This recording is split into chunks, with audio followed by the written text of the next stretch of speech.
Oh iya. Kira-kira gitu ya. Pernah dengar Mas Jito gamelan Banjar? Belum. Oh, belum. Sekali-kali Ya, nonton, ya nonton di ini YouTube bagaimana betul, nanti nadanya. Gamelan Banjar. Setelah ini saya Gamelan akan Banjar. lebih banyak belajar. Oh, bagaimana Ya, sih ya, gamelan ya. Jawa? Jadi gamelan Jawa itu begitu ya. Gamelan Banjar itu ritmenya beda. Jadi sangat dinamis gitu ya. Semarak. Jadi begitu kira-kira.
Pertukar budaya lah dari orang Jawa kemudian mendapat orang daerah Banjar.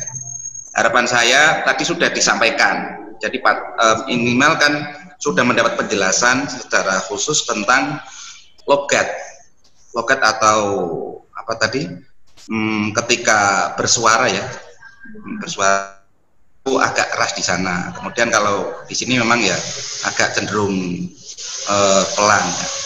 Minimal kan kami sudah mendapat maksimal lah ya, sudah bisa mendapat informasi tentang dialek orang sana.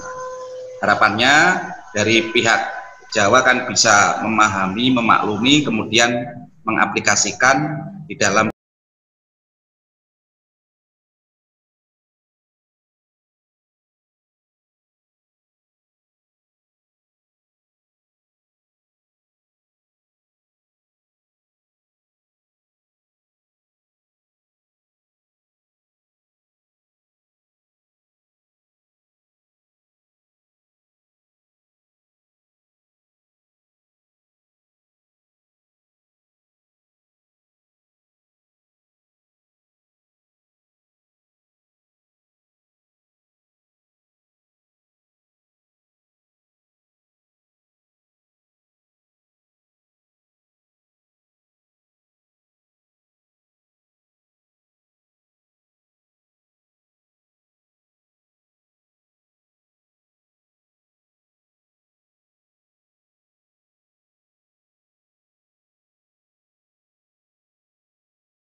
saya berangkatnya dari data itu. Jadi ketika tidak ada data kan saya nggak bisa dalam tanda petik mengambil simpulan yang berbeda.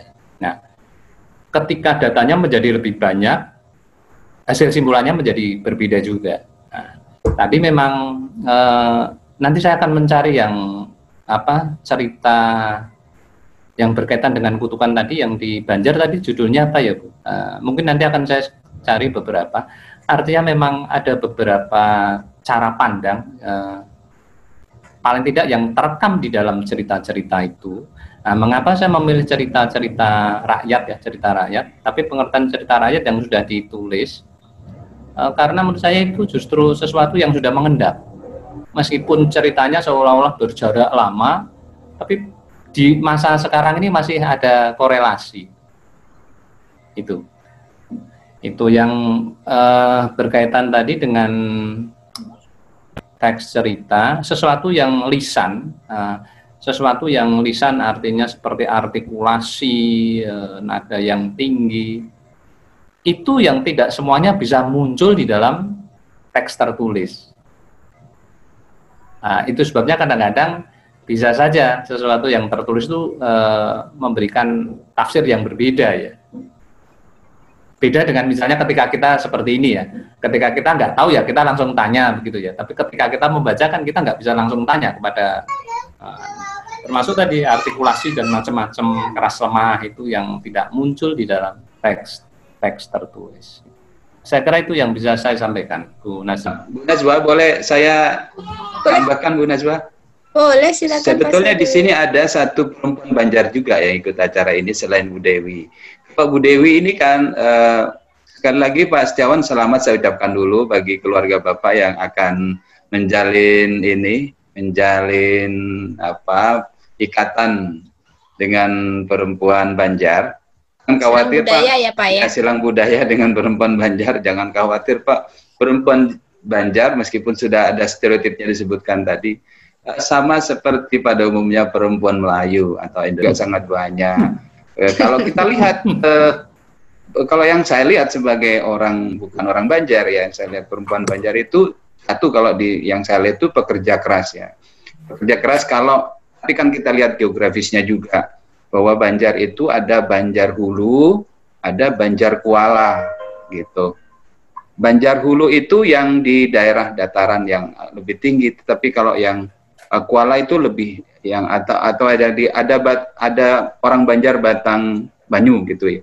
Ada orang Banjar yang hidupnya di dekat-dekat sungai ya. Komunitasnya di situ. Itu tentu beda dengan orang Banjar yang sudah urban, yang sudah ada di perkotaan, apalagi di perkembangan umum. Jadi kita bisa memilah-milah lagi bahwa karakter manusia itu akan dipengaruhi oleh kondisi sosialnya yang baru. Meskipun dilabeli dengan yang namanya perempuan Banjar, ya tetap perempuan Banjar tidak sesederhana stereotip yang orang ketahui. Jadi mungkin keluarga Pak Setiawan bisa mengenali calonnya, oh ini orang Banjar yang mana ya? Yang daerah sungai kah? Atau yang di daerah perbukitan kah? Atau yang di daerah perkotaan? Jadi tidak memiliki karakter yang sama juga dengan apa yang tergambar dalam karya fiksi.